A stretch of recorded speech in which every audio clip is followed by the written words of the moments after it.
উৎসাহ দিব বিচাৰিছোঁ। প্ৰায় 5,000 মান টকাৰ 15জনমান মানুহৰ সৰু ডাঙৰ কেইবাটাও বীমা খোলা হ'ল। তাইৰ এই সফলতাৰ আঁৰত মাহী বুলি মতা মানুহগৰাকী। তেওঁ চাহৰ দোকানত চাহ খোৱা মানুহ, তামোল খোৱা মানুহ, বিশ্ববিদ্যালয়খন যিহেতু ওচৰতে, তাৰ কৰ্মচাৰীসমূহে প্ৰায়েই তাইৰ তাত তামোল এখন চিগাৰেট এটা খায়েই। তুমি অহাৰ বাটত তুমি আহিয়েই যাবলৈ ওলোৱা, যোৱাৰ বাটত হৃদয় যন্ত্ৰণাৰে কাহিল হয়। তুমি যে নৈৰ পাৰৰ কহুৱানী দৰাক বিৰিণা বনৰ বতাহ জাকক সামৰি আনা। ৰবানে কিছুদিন বহু সময়ৰ সাঁচি থোৱা কথাবোৰৰ হিচাপ নিকাচ কৰিবলৈ, জোনাকত তিতিবুৰি বৰষুণবোৰত উমলিবলৈ বাকী যাবলৈ কিহৰ লৰালৰি। আলিচা কলেজলৈ যাব। পুৱা 9 বাজিবলৈ 10 মিনিটমান থাকোঁতেই তাই কলেজত সোমাব লাগিব। মনটো উগুল থুগুল।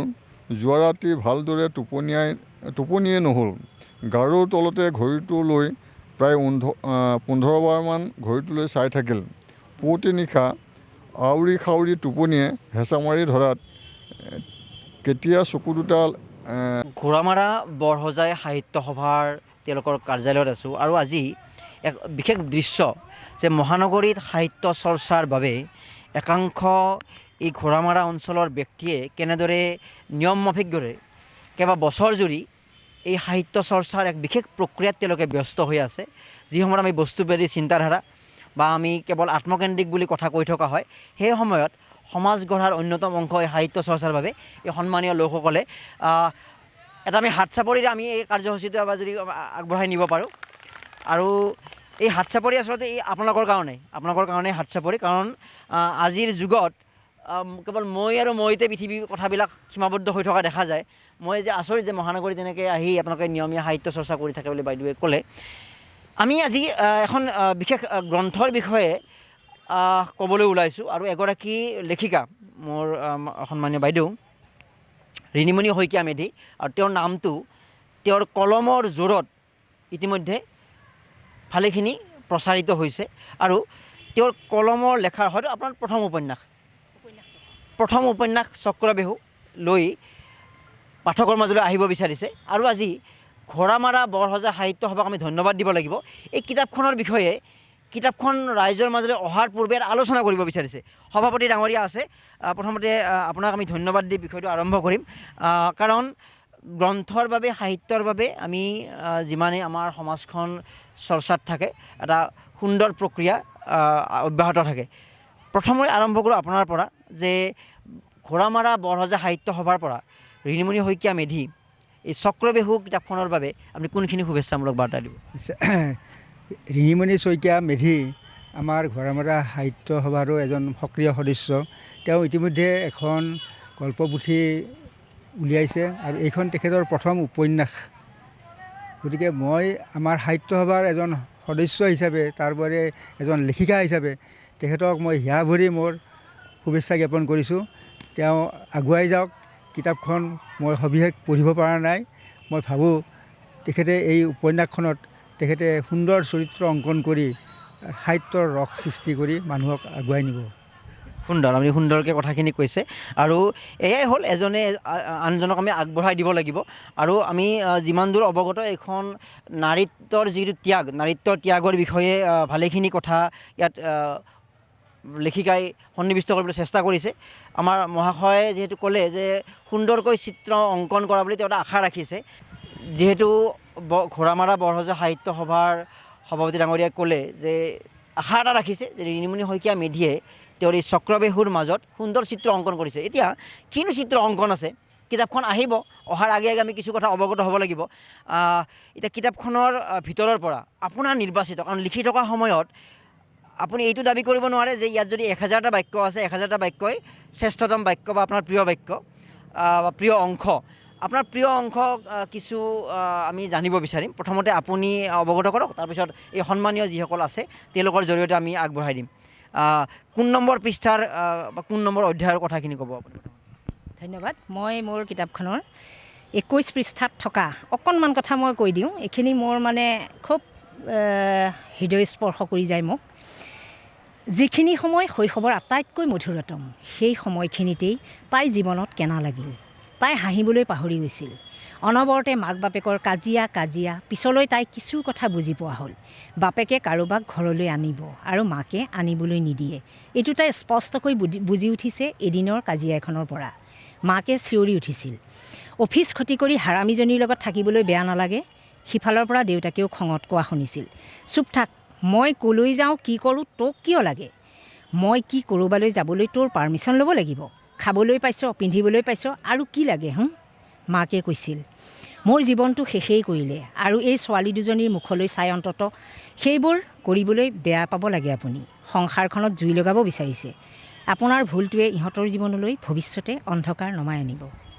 আমি আৰু তেওঁৰ কিতাপৰ সেই সোণপৰশা বাক্যৰ মাজলৈ যাম, কিন্তু তাৰ পূৰ্বে যিহেতু কিতাপখনত নাৰীত্বৰ ত্যাগৰ কথা হৈছে, ইয়াতে নাৰীও আছে, কেইবাগৰাকীও আমাৰ পুৰুষ সাহিত্যিকো আছে। মই ৰেণ্ডামলি যদি চিনি নাপাওঁ আপোনাৰ কাষলৈ আহিছোঁ। কিতাপখনত শেষত যি তেওঁৰ মূল চৰিত্ৰ আছে, মূল চৰিত্ৰৰ বিচ্ছেদ হয়। বিচ্ছেদৰ পিছত পুনৰ ঘটনাক্ৰমে তেওঁ হস্পিটেলত এই পূৰ্বৰ তেওঁৰ প্ৰেমিকক লগ পায় আৰু তেওঁ এটা পংগু সন্তানো আছিলে আৰু সেই হস্পিটেলত তেওঁ পুনৰ শুশ্ৰূষা কৰে বা পুনৰ তেওঁৰ কাষলৈ আহি যায়। অৰ্থাৎ এগৰাকী নাৰীৰ ত্যাগৰ কথা কোৱা হৈছে ইয়াতে। আৰু আমি যিমান দূৰ জানো যে সমাজত ত্যাগৰ ক্ষেত্ৰত নাৰীয়েই সদায় আগভাগ ল'ব লগা হয়। পুৰুষ হিচাপে আপুনি কি কয় যে এই নাৰীত্বৰ বাহিৰেও পুৰুষেও ত্যাগৰ মনোভাৱ ৰাখিব লাগে? ত্যাগটো এখন সমাজত বা এটা সুস্থ সমাজ এখন গঢ়িবলৈ ত্যাগ দুই ছাইডৰ পৰা হ'ব লাগিব। কেৱল নাৰী শ্ৰেণীৰ পৰা ত্যাগ আহিলে যে নহ'ব, পুৰুষৰো ত্যাগ থাকিব লাগিব আৰু পুৰুষ অৱদান থাকিব লাগিব। মই এইটো ভাবোঁ তেনেকৈ। তেওঁ কৈছে যে আমি সকলোৱে ত্যাগ হ'ব লাগিব, কেৱল নাৰীসকলেই কেৱল সদায় ত্যাগ কৰি যাব আৰু পুৰুষসকলে ওপৰে ওপৰে যাব আৰু আমি নাৰীত্বৰ সমান অধিকাৰৰ কথাও ক'ম। আমাৰ বাইদেউসকলো আছে। প্ৰথমতে এষাৰ শুভেচ্ছা বাণী দিয়া যাওক। ৰিণিমণি শইকীয়া মেধি এগৰাকী তেওঁ লেখিকা আৰু প্ৰতিভাশালী। তেওঁ গল্প বা কাহিনী কিমান ভাল লিখে তাতকৈ মই ক'ম, তেওঁ বাক্য বৰ ধুনীয়া বাক্য লিখে। প্ৰথমতে এষাৰ শুভেচ্ছা দিয়ক। অশেষ শুভকামনা জনাইছোঁ ৰিণিমণি শইকীয়া মেধিক।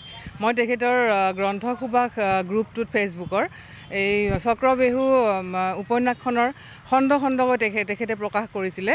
মই প্ৰথম অৱস্থাত 2-এটা খণ্ড পঢ়িছিলোঁ, একেবাৰে ভালকৈ ইমান এটা মনত নাই।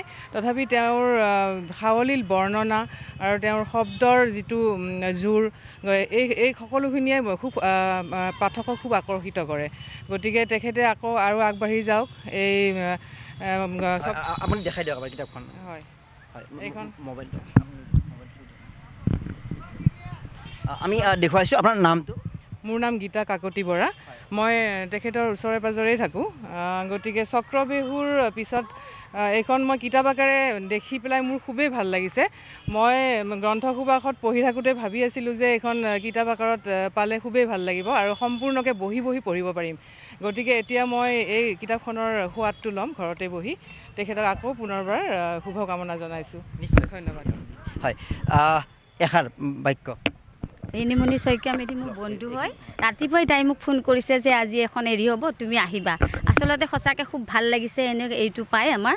আৰু তাইৰ লিখনিবিলাক আগতে পঢ়িছোঁ, বহুত ভাল লাগিছে। আৰু এতিয়া মই বেছি এইখন ভালদৰে পঢ়িম বুলি ভাবিছোঁ। আৰু তাইলৈ বহুত ধন্যবাদ থাকিল আৰু গোটেই আমাৰ ঘোঁৰামৰা সাহিত্য সমাজলৈও মোৰ এটা অভিনন্দন থাকিল। ইমানখিনি আগবঢ়াই নিয়াৰ বাবে সকলোকে মই মোৰ তৰফৰ পৰা ধন্যবাদ দিছোঁ। মই মল্লিকা ডেকাই।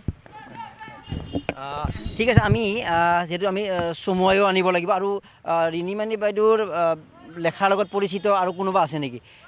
তেওঁৰ লেখাই? হয়, নিশ্চয় আহক। হয় হয়, এখেত হ'ল ৰবীন কাকতি। তেখেতে মোৰ প্ৰথম গল্পটো ভাল হোৱা বুলি কোৱাৰ পিছৰে পৰা মই গল্প লিখিব আৰম্ভ কৰিছোঁ।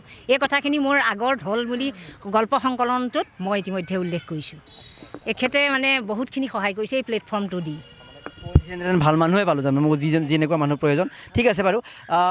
বাৰু নাজানে তেখেতে, মই হেৰি কৰা নাই তাকে বাকী আৰু নিশ্চয়। কি ক'ব যে তেওঁৰ লিখাৰ যিটো শৈলী সম্পৰ্কে কিবা ক'ব নেকি? তেখেতৰ লেখাবোৰ সাৱলীল। মই প্ৰথমৰ পৰা লক্ষ্য কৰি আহিছোঁ আৰু প্ৰথম তেখেতে গল্পটো লিখিয়েই মোক দিছিলে। মই তেতিয়া ইয়াৰ সাহিত্য সভাৰ লগত জড়িত আছিলোঁ।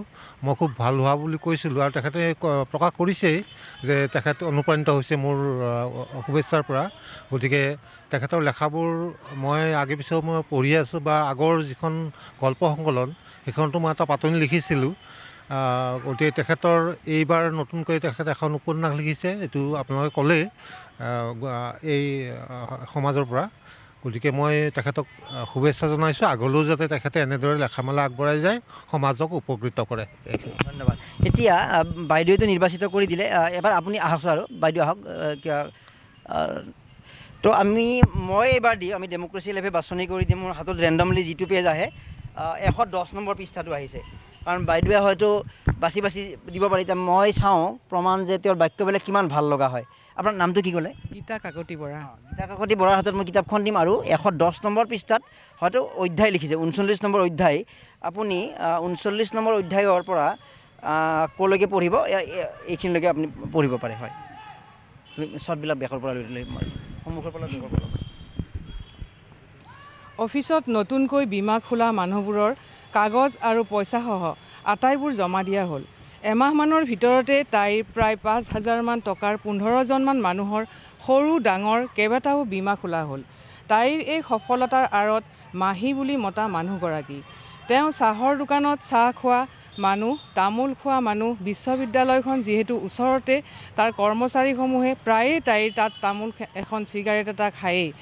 এই সকলোকে কৈ ছোৱালীজনীক সহায়ৰ কাৰণে বীমা পলিচিবোৰ খোলাই দিছে। মনালিছাই তেওঁৰ ওচৰত কৃতজ্ঞ হৈ কেতিয়াও মৰমতে কিবাকিবি খোৱা বস্তু কিনি আনি দুয়োজনীয়ে ভাগ কৰি খায়। পংগু ল'ৰাটোলৈও তাই বিস্কুট মৰ্টন দি পঠিয়ায়। ঠিক আছে, ধন্যবাদ। কেনেকুৱা লাগিছে? খুব ভাল লাগিছে, মানে বাস্তৱ কিবা এটা চকুৰ আগত ভাহি উঠা যেন লাগিছে। এখন ছবি যেন দেখি আছোঁ আমি, এনেকুৱা এখন ছবি এখন ভাহি উঠিছে চকুৰ আগত। ভাল লাগিছে। আপোনাৰ নিৰ্বাচিত অংশ কিবা আছে নেকি আৰু কবিতা আছে নেকি? হয়, কবিতাটো আপুনি পঢ়িব নালাগে, কাৰণ আমি পাঠক সৃষ্টি কৰিব লাগে যিমান পাৰোঁ। হয়, এখেতে পঢ়িব পাৰে। হয়, আপুনি এইখিনিলৈকে আহক, আমাৰ এই ছাৰসকলেও পঢ়িব। নহ'ব, পিছমৰা দিলেও কথা নাই। নমস্কাৰ, মই ৰিণীমণি শইকীয়াৰ কবিতা গল্প প্ৰায়ে শুনি থাকোঁ আৰু আমাৰ সাহিত্য সভাৰ ফালৰ পৰা তেওঁ যথেষ্ট উৎসাহিত বুলি নিজেও কৈছে আৰু আমি তেওঁক উৎসাহ দিও থাকোঁ, আপোনালোকে গমো পালে। আৰু তেওঁ কবিতাটো পঢ়িলে গল্পৰ পৰা এতিয়া উপন্যাস সৃষ্টি কৰিলে। এতিয়া তেওঁৰ এটি কবিতা মই অলপ পাঠ কৰি দিছোঁ। কবিতাটো হয়তো উপন্যাসৰ কোনোবা এটা চৰিত্ৰই কিবা কৈছে বোধহয়। হয়, এই চক্ৰবেহু উপন্যাসখনতে তেওঁ এটা কবিতা দিছে। সেই কবিতাটো অলপ পঢ়ি দিছোঁ, এক পংক্তি। তুমি অহাৰ বাটত তুমি আহিয়েই যাবলৈ ওলোৱা, যোৱাৰ বাটত হৃদয় যন্ত্ৰণাৰে কাহিল হয়। তুমি যে নৈৰ পাৰৰ কহুৱানী দৰাক, বিৰিণা বনৰ বতাহ জাকক সামৰি আনা। ৰবানে কিছুদিন বহু সময়ৰ সাঁচি থোৱা কথাবোৰৰ হিচাপ নিকাচ কৰিবলৈ, জোনাকত তিতিবুৰি বৰষুণবোৰত উমলিবলৈ, বাকী যাবলৈ কিহৰ লৰালৰি। তোমাক পালে মন যায় কটাবলৈ বহু উজাগৰি ৰাতি, মন যায় কোনোবা অজান দেশৰ পৰীৰ সাধু শুনিবলৈ। ধন্যবাদ। নামটো আপোনাৰ? মোৰ নাম নীলিমা দাস। কেনেকুৱা লাগিল বাক্যবিলাক? সুন্দৰ আৰু তেওঁক মই শুভেচ্ছা জনাইছোঁ। এই নতুন উপন্যাসখন তেওঁ লিখি উলিয়াইছে। আমি এই উপন্যাসখন কিছু পৰিমাণে আমি পঢ়িছোঁ আৰু তেওঁৰ বৰ্ণনা ভাল আৰু তেওঁৰ বাস্তৱমুখী আৰু নায়িকা মনালিছাৰ জীৱন সংগ্ৰামৰ লগত আমাৰ সমাজত চলি থকা মানে সমাজখনেইতো সাহিত্যত প্ৰকাশিত হয়। গতিকে তেওঁ এইফালৰ পৰা সফল হৈছে। ধন্যবাদ। হয় আপোনাৰ কাষলৈ আহিছোঁ আপুনি কিতাপ পঢ়াৰ বিষয়ে কওকচোন আপুনি নিজে কেনেধৰণৰ কিতাপ পঢ়ে কোন সময়ত পঢ়ে বা কিতাপ পঢ়ি আপোনাৰ কি লাভ হৈছে বহুতেতো এনেকৈ ভাবে যে কিতাপ পঢ়ি কি লাভ হ'ব তাতকৈ মই এপোৱা মাংস আনিম এখন কিতাপ কিনাতকৈ বহুতৰ সেইটো ধাৰণাই থাকে যে আপুনিনো কিতাপ যদি পঢ়ে কিয় পঢ়ে আৰু কিতাপ পঢ়ি কি লাভ পাইছে আপুনি এতিয়ালৈকে কিতাপ মানুহে পঢ়িব লাগে কাৰণ কিতাপৰ পৰা বহুতো জ্ঞান অৰ্জন কৰিব পাৰি আৰু ভাল ভাল কিতাপ পঢ়িব লাগে বিশেষকৈ ধৰক আমাৰ উপন্যাস পঢ়িলেও ধৰক ভাল উপন্যাস পঢ়িব লাগে আৰু দ্বিতীয়তে মানুহে এনে কয় সকলোৱে কয় যে প্ৰকৃত বন্ধু কিতাপ আপোনাৰ যদি ঘৰত কোনো নাথাকে আপুনি এখন ভাল কিতাপ পঢ়ক সি আপোনাৰ প্ৰকৃত বন্ধু গতিকে কিতাপটো জ্ঞান অৰ্জনৰ কাৰণে পঢ়িব লাগে আৰু অন্য ধৰক আমি বহুত ধৰণৰ কিতাপ পোৱা যায় তাৰ মাজতে আমাৰ কিতাপ ধৰক এতিয়া উপন্যাস পঢ়িলে আমি ভাল ভাল ৰাইটাৰৰ উপন্যাস পঢ়িব লাগিব এতিয়া ঋণিমণি শইকীয়া